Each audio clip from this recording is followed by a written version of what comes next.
to Coached Soul, a podcast for a better you. Here's your host, Steve Hudgens. Hey, welcome back to the show.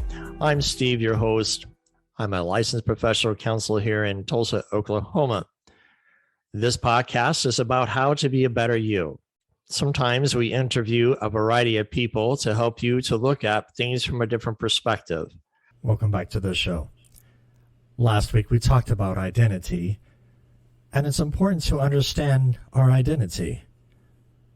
As we grow and mature, our identity is formulated by our parents, extended family, education system, a belief in God or not. This is what I call belief systems that create this identity that we either accept, reject, or just don't know.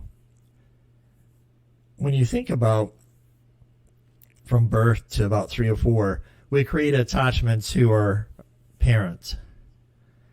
And when that's disrupted, it creates an attachment issue. And attachment issues tend to create no boundaries.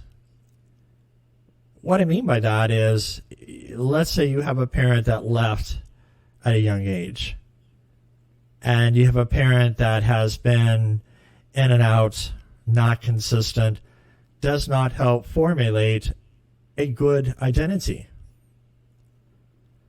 And as a child, you want to do more for your parent. You want to feel loved. You want to feel attached. And it becomes an issue when it's not reciprocated. So now we get into boundary crossing, such as people pleasing. If there is some trauma sometimes in the background, it also creates that people pleasing. People pleasing would be like, I'm willing to do anything and everything for this person because I love them, even though they're hurting me. That's what we kind of call codependent behavior. One thing I presented to my audience was a question about boundaries. And I had one response said, dude, that is a tough question. Depends on the situation. Took me a long time to set boundaries with certain people. And I started with small things like, please don't tell me or demand I do something, ask, or just talk to me. You don't think that as growing up, children sometimes say what they want their parents to hear. And how often does that follow us into our relationships as we get older?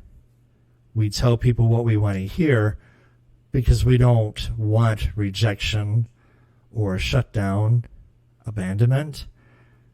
These are the pains, or what I call hidden landmines, if this is not dealt with at a younger age.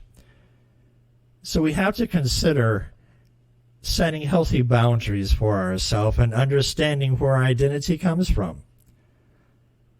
You know, as we get older, we should be able to manage our thoughts, our behaviors, and those things to be able to manage our environment around us. But when you've been hurt, the people pleaser kicks in, and you cross boundaries.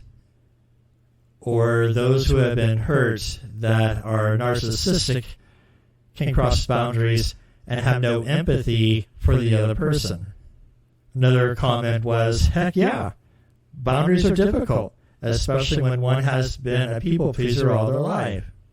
You know, that's interesting that we don't sit and process, or we think that therapy is taboo, that we don't try to work on things.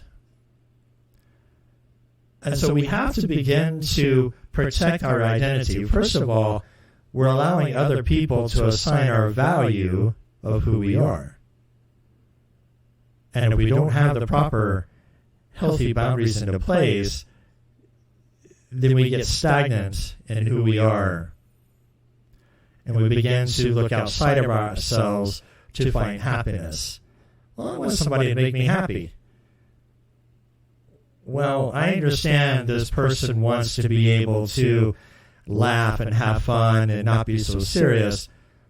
But to state that I want someone to make me happy is crossing a boundary.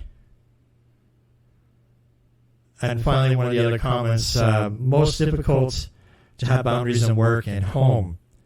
But I'm getting better because it's what we need for healthy relationships. And this person's correct. In order to have a healthy relationship, we have to know who we are. And by that, we use healthy boundaries to understand who we are so that we can protect who we are. One of the things that I want you to think about, what happens when we do have some trauma in our background? What if you have some abuse, attachment, disappointment, trauma? A lot of these cause us to question, am I worthy? Who assigns this value to you, whether you're worthy or not? You are worthy. But yet we let everybody else define who we are. Think about that for a moment. I want you to begin to look into your own life and look at how can you set boundaries for yourself. Because you can't force the relationship and expect the other person to change, because that boundary is there. They have to be willing to change. And the person that's wanting the change becomes so exasperated, exhausted, and they don't know what to do. And they pour themselves into this relationship expecting things to change. And here we go again, a loss of identity. So we have to understand what our identity is, who are we, then protect it by putting boundaries into place. Okay, so how do we put boundaries into place? It's understanding who owns the emotion. You can do the best that you can, and somebody be disappointed because it's not enough for them. Who's at fault? Is it you? Is it them? What is it that drives that internal question? Who's at fault? See, my belief is there are two main emotions that's the root of the identity of a person. That's love and fear. Love produces happiness. Love produces joy.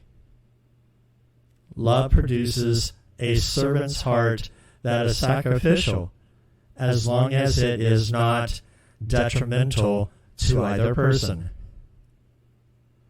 The other one's fear. Think about how fear is induced into our life.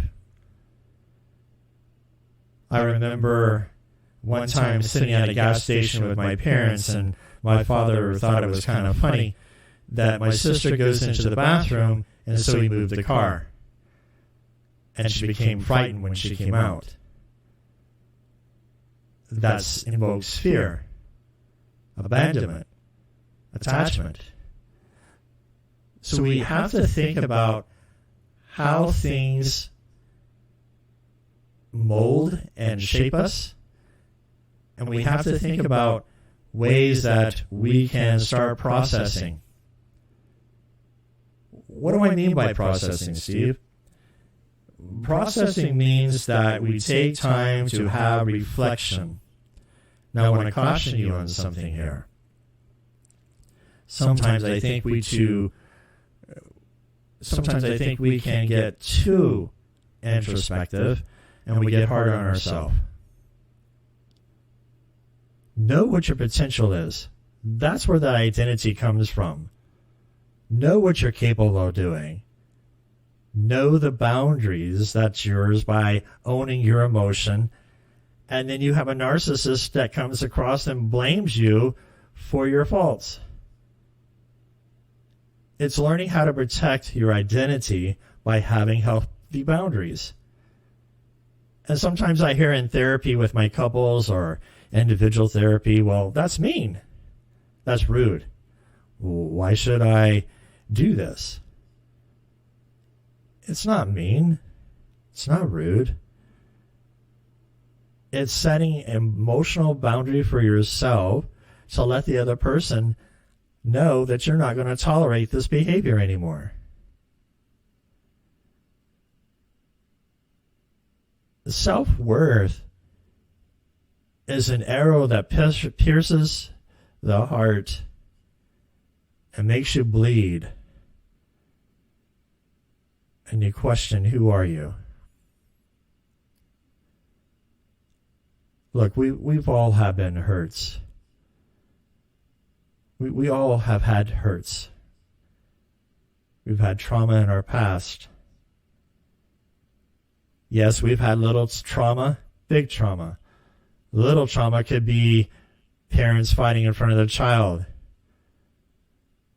because the child feels like they're put in the middle when the parents are fighting. Little trauma is a parent yelling at a child. Abusive trauma happens when the parent starts belittling the child. Why can't you be like your brother or sister? Start comparing. And so we get used to what I call conditioning. Now, remember what conditioning is if you went into school and remember biology. There was a Dr. Pavlov and his dog. He noticed that every time he fed his dog food, the dog would salivate. Then he wondered, what would happen if I would induce a bell at the same time I give the dog food? So he did it. Then one day, he thought, would the dog salivate if I take the bowl away? And he did. He rang the bell and the dog salivated even though there's no food. If dogs are conditioned, human beings are no different. And no, I'm not calling you a dog or human beings dogs, okay? It's understanding that we are conditioned by our environment. How easy is it for you to walk out of the house and wondered if you locked the door? Shut the garage door. Do you remember where you put your phone last? You know, some of these things are conditioned behavior because we get onto autopilot and we really don't stop and think and process because we're always acting and doing. Having a healthy boundary is also realizing that I have to take time out for myself to recharge. That's not being selfish. Well, if I don't, nothing's going to get done. Well, you're doing it so that person knows you're going to do it, so why should I? So you have the flip side of the coin. Own your emotion. Let the other person own their emotion. Setting boundaries is difficult because when you think about psychology and the dynamics of the brain here, we're complex. Boundaries are like fences. They're movable. Not everything can be cookie cutter. A therapist should be curtailing their therapy treatment according to you, not someone else, so that they can dig into the deep parts of what's hurting you. The only way that we can become better in creating our identity is producing and protecting ourselves by the use of boundaries. Take time out for yourself. Now, I'm not saying go on a vacation for 15 days and you forget about your family. There is some obligation. Can you sit in a quiet room for at least 15 minutes? Breathe in for 3 seconds and slowly exhale for 6 seconds. and you focus on that breathing for about 15 minutes. Research has shown it helps reset the brain. Think about it. I mean, it's taking your car into an oil change and you're giving a car new, fresh oil and at rest while it gets the oil change. We're no different. But we have become so busy in society that we forget how to create boundaries for ourselves. Yeah, I understand that sometimes in a workplace that boundaries are crossed. You have to know what your limitations are and set those expectations. In a marriage, I try to talk to couples about a woman needs something to do for herself without the man being there, and vice versa. A man needs to be able to do something for himself, but at the same time, both are finding time for each other. And what is this time for each other? It's respecting those boundaries that we put into place. But it's a mutual agreement that we can work towards these boundaries that we have into place. Boundaries are important because it protects our identity. A lot of times I hear from a woman, well, I've lost my identity in my marriage. I never used to be this way. I used to be strong and independent, and I just don't understand how he wore me down, and I feel so weak as a woman. Men need time too to process. But the word of caution is we never neglect the other person. That's the reason why we have boundaries in a relationship. We take the time out to be able to work through what we're doing together. Kids are the same way. Well, the kid says, they keep pushing, and I don't like obstinate defiant disorder, because a lot of times the kid's behavior is indicative of the parent's example or what they're doing or not doing within the family. Got a child that's running amok, and the parents are trying to figure out, well, let's pop some medication for it. It doesn't work that way. Think about what fear does that lowers the boundaries of protecting our identity. We are afraid to communicate because of the reaction. And when a parent overreacts, it stimulates that fear in a child that they don't want to come clean. Ask a kid why they did this.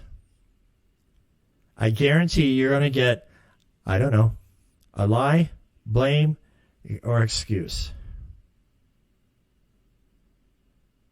Because we've have conditioned in such a behavior that a child learns from its environment. They know what's going on. They just don't have the experience to express their words about how they're feeling or thinking. So they do it through their behaviors. Boundary setting helps protect the foundation of the core person. When we address our fears, it helps us to create the identity that we need to live a true, authentic self, so that we can be an effective person, standing our ground, not in a posture of defense or anger, but a healthy posture that lets other people know that I cannot be taken advantage. But then I hear, but my heart bleeds out for them. But what choices is this other person making that's causing you to feel the way you do? Is that your emotion? Is it their emotion? We live in a fast-paced society that we do split-second decisions and choices that sometimes come around and bite us in the butt.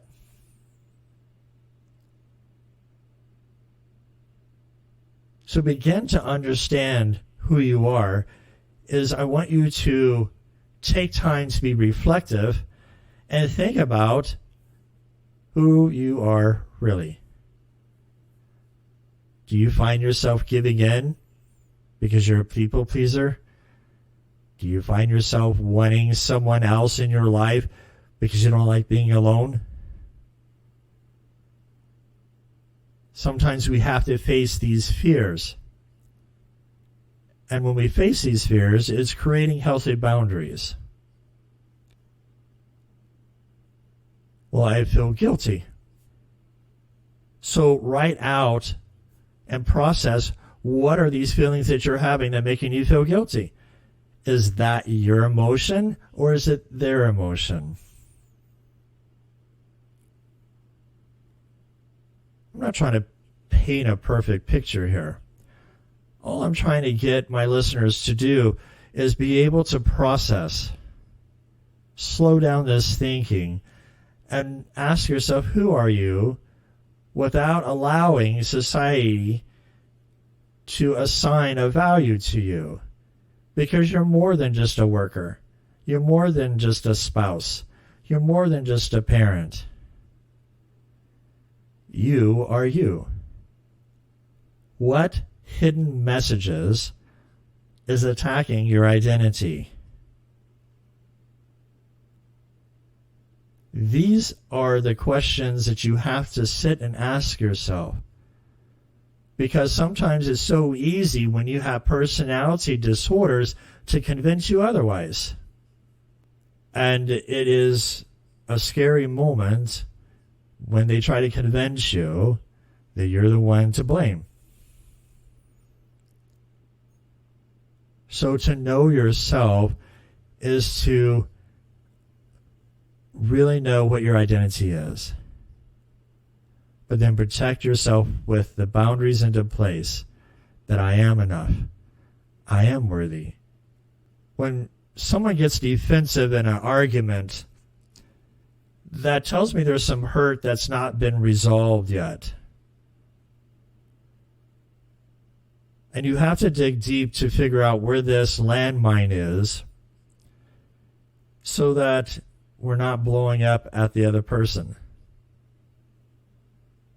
Doing couples therapy, I talk about how sometimes if our hurts are not resolved when we get into a relationship, sometimes our significant other steps on a landmine and we don't know why we're so defensive.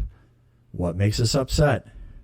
When we start creating healthy boundaries and we do the right thing, then we're able to sleep better at night. We're able to have a peace of mind knowing that I don't have to people please. What do I mean by people please? I worked at an inpatient hospital for quite a while, of almost 5 years. And I was a director of this inpatient hospital. The hospital was closing down, and one of the things they were trying to do is, Steve, we know you have cancer, but to add insult to injury, we're going to put you in a PRN status. Okay, so I went PRN. I kept working 40 hours a week because that's what they had. Then somebody come up to me and said, Steve, we need you to work with this adult on this unit because another person dropped the ball. And we know you don't drop the ball and you're very thorough in what you're doing. There was some manipulation in that conversation, and I said no. Because a lot of that's encroaching on my time that I'm not going to get paid for. Sometimes setting healthy boundaries helps you. Yes, they're going to hurt the other person because they were expecting. Think about that for a moment. Expectations is what hurts the situation. So until our next podcast, I want you to think about, do I really have boundaries in my life, or do I continue to people please? If I go out and have emotional eating, spending, hoarding, then I'm not dealing with my true emotions. I don't have boundaries. Write out your thought processes. Practice the 15 minutes of self-reflection of breathing in and breathing out. Until next time. Thanks for joining us today. We hope to have you back next week. Until then, be safe and be kind.